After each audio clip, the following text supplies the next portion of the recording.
I would like to talk about the food industry in this country and the health of our citizens. For the last few years, fast food has been introduced to this country at a very fast rate. The kind of fast food that we see is what is commonly found in developed countries. But we have never taken time to ask questions about this fast food.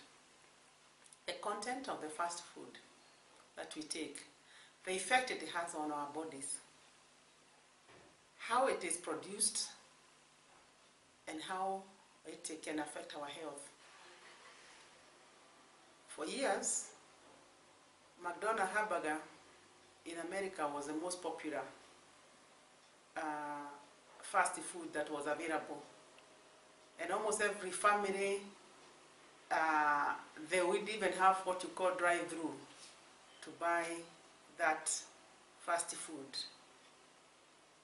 We have seen that same kind of fast food is coming to this country at a very high rate.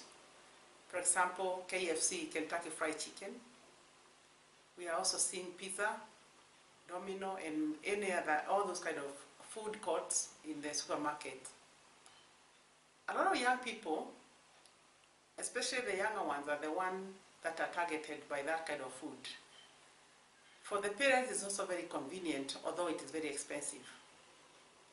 Again, you cannot even compare it with our own food, traditional food. It's sweeter, it's tastier, it is better in appearance. So I have talked to a lot of parents who will say to me, well, the way, if I've been working for a long time and I have not been with my children, normally the treat I give them is to order pizza delivery. Because now the motorcycle industries are making a kill out of delivery of hot pizza at people's home.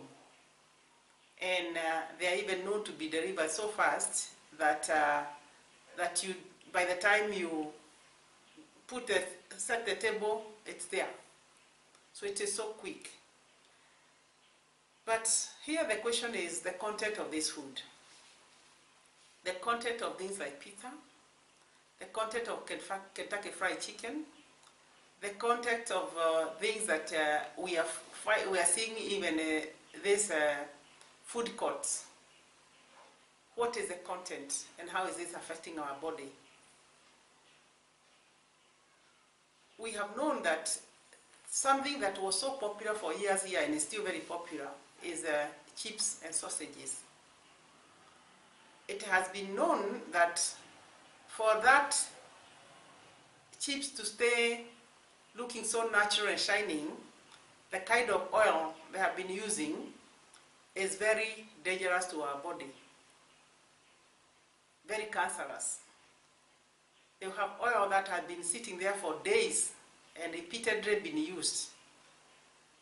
The other day I went to buy fish somewhere that I normally buy fish, and it's this, often they'll make a finger fillet fish.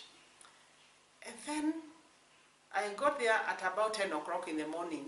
I normally go by about 1 o'clock and buy to take home to my family. And when I stopped very early in the morning around 10, I looked at the oil that they normally use before it was heated. It made me feel like throwing up. And I made a decision there and there. I would never, never, never go to buy cooked fish again. If you look at where that fish that you get at the table is fried from, you'll never want to touch this fish again. And you find the same thing with chips that we eat all the time. The only thing we can see that is very visible is the effect it has in our bodies. And before I talk about the effect in our body, I visited some young people, and I'm talking, no, they're not young, they're in their 20s and 30s, that they are family friends, and a group of other young people were there, and we were sitting and chatting. And then about 12 o'clock, I'm wondering, this guy is not even cooking for the visitors. What's going on here? And then, around 12:30, the first delivery came. Motorcycle delivered spare ribs. And it was put on a tray. People started eating. By the time they finished, there was another delivery of chicken. And we ate chicken. And then, after that, there was a delivery of a pizza. Then I asked this young man, how much does it cost to deliver that? The whole delivery was 8,200 shillings. And he kept on saying how convenient this is. You don't have to worry about cooking, it's faster, you entertain your guests properly. And he was very excited. A year later, I was talking to the same young man, and he was now at this time with his other members of the family. And he was talking about the amount of money he makes. And he makes a lot of money. He makes a lot of money with the kind of job he does. And I said to him, maybe you should think about saving and maybe buy a property, a house. He said, a house? Do you know how much a good house costs today? Between 25 million to 50 million. Why would I invest in that kind of a thing? I would rather be renting because you can never return that amount of money. After all, my parents have properties. Where is it going to go when they are gone? So for him, his money is to have a good time, good life. And the family has already worked for him. That is the message I got. I think it's a common message to most of our children. There is no investment because investment is just that joyride throughout. And I'm not saying this is for everybody. There are very many young people that I know that are very sensible in their plans, in their goals. I even know some group of young people that I have known for years. They come together, they save some money, and they go and buy a piece of land together, and keep it there for some time, and then after that they will divide it and sell in plots. And they're making good money, and they're very young people, they're in their early 30s. And then they travel some. I remember one time we were in the church and they say, oh yeah, we are we're to Narok now because we're going to see a piece of land there. And they go everywhere. And the beauty of these kids is that a lot of them have done finance and accounts, and they went to high school together, and they connected together. So I'm saying there are a lot of young people who are very, very sensible about their consumption and whatever they do. They are very good at that. But I have experienced a lot of young people that I have been with. They will take you out, and the place they are taking you out because they are family friends that I have known for a long time. We'll sit somewhere and a plate of ribs, 2,500 shillings. That is the meal per person. And I wonder, can I reciprocate with that kind of a cost? And when we start chatting, they'll justify how good it is to be able to purchase that. So if you look at the effect that we can only see the effect and the impact it has made in the lives of young people. I talked to a person who works in America, but she has been involved in a lot of programs here that address the child diabetic problems. And what she told me, that diabetic in this country has become almost like a common cold. It is everywhere. It is almost every household. You find diabetic kids, but the children diabetic, it is growing at a very fast rate, and Kenya is on top of the list in Africa. And of course, you can understand, Kenya, you are the most advanced in terms of technology, infrastructure in this country. What you find in Kenya, you find it in Britain or America. If you're looking for a fast food restaurant, if you're in America and you're looking for a fast food, equally you can find the same in Kenya. So what we have done, we have shifted completely away from thinking about our health. The kind of food that we eat, it is often very contaminated food. We saw some times back where we saw most of the vegetables that we see in places in Nairobi sold in the street are coming from sewage area. Sewer area is where they are grown. Things like arrowroots, potatoes, sweet potatoes are growing from those areas. And when you look at the leaves of those vegetables, they look so beautiful. But if you break it and smell it, you can even smell sewer, even that arrowroot. And in fact, for me now, the only vegetable I eat is when I see their holes. I know that the worms have also found it suitable to eat. If something that you're eating is not suitable for a worm, then it's not suitable for your body. So what we are looking into here, we are looking at a major problem that we are not able to address and will not be able to address.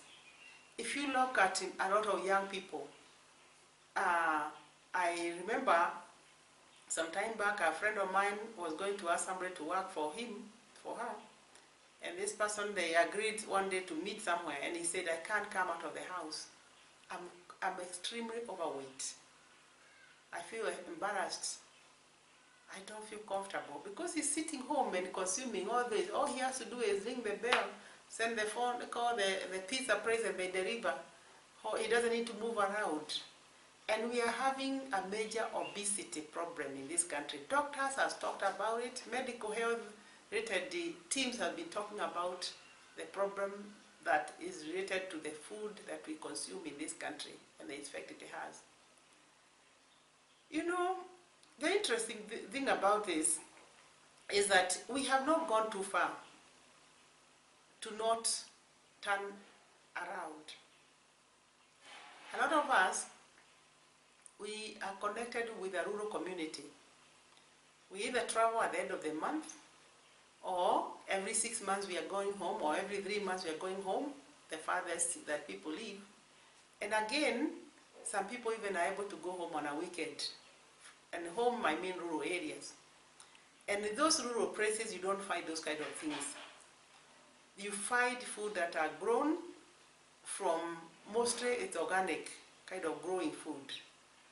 And then also you find that the food that we have in the rural area is mostly very healthy food. Growing up in my community, I knew there were food that was meant for women when they delivered a baby. It was supposed to help the woman to yield more milk to breastfeed the baby. And also fermented porridge was also a part of what they had to drink.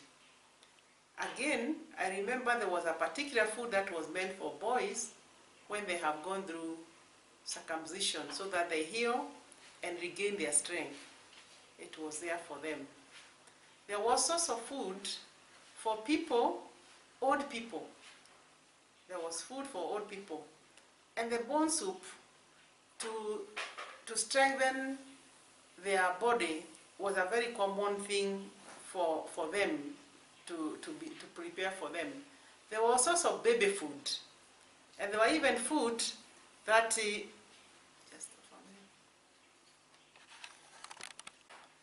there was also food that was made for a child that when they were weaned from breastfeeding. And so up to about 7 years, there was certain food that was made for a child when they are growing up. And so how we left those values is because the pressure to consume the modern food that are being forced from external factors is actually literally what happened. I can say for sure that it's not too late. It's not too late for us to identify the kind of food that is healthy for us. It's not too late to re-educate our people, even in schools. Children at school need to be re-educated. Our teachers are well informed. It's not too late because we are having organic food organizations in Kenya, and they are creating awareness about why it is important to be using organic food. I would also suggest for the parents, let's not delegate too much to the house helpers about the food that is consumed in our families. Let's take time to even be part of the preparation of that food. There's a program that I find is very interesting in the TV. It comes once a week, and it is called, it's actually in vernacular Kikuyu language, you say irio to githeri, which means food is not only githeri. Githeri, all of us know that it's a kind of food that you mix beans and maize, and if you want to add taste, you can fry it, or you can add potatoes and carrots or meat. But it's a very common food dish in Central Province. It is widely spread in the country. It is known githeri has two contents that are very good. Usually we use cereal like beans, and the githeri is used with the dry corn or maize. Dry corn have retained all its values because it has not been processed. And so a lot of people in Kenya, they use this githeri. I've seen that in some communities will mix the beans, and they'll mix the beans and groundnuts and maize. And in fact, in the rural community, they call it nyoyo. And it's a very nutritious food that people eat like snacks. But if you tell a younger person today to take that nyoyo, they will just say, what are you talking about? They would rather have that deep-fried fish for their own consumption. And so, when I saw that program, which I've been watching every now and then, the demonstration is about different dishes. And you see how they teaches you to prepare vegetables, and even the amount of oil you use. If it is rice, if it is fish, they show you all different kind of food preparation. I am interested myself because I did not grow up knowing different kind of dishes, preparing different kind of dishes. And in my community, a lot of our food were boiled sweet potatoes, boiled greens and mashed with the beans and potatoes. And so, which was healthy food. But on the other hand now, in urban area, is how to prepare something that is presentable and yet healthy. My suggestion about addressing this issue of food is that the parents take time to learn. Information about healthy food preparation is all over now. It's everywhere. You can Google the internet, you can watch some of the TV programs that they have on the healthy food preparation, and then as parents, it can be one of the activity for you and your children. Today we are going to go to the kitchen together, and you are going to prepare vegetables, I'm going to prepare rice, and you are going to prepare meat. Or whatever you are preparing, you share. What happened is that I find that when you involve the kids in preparation of the food, they will eat.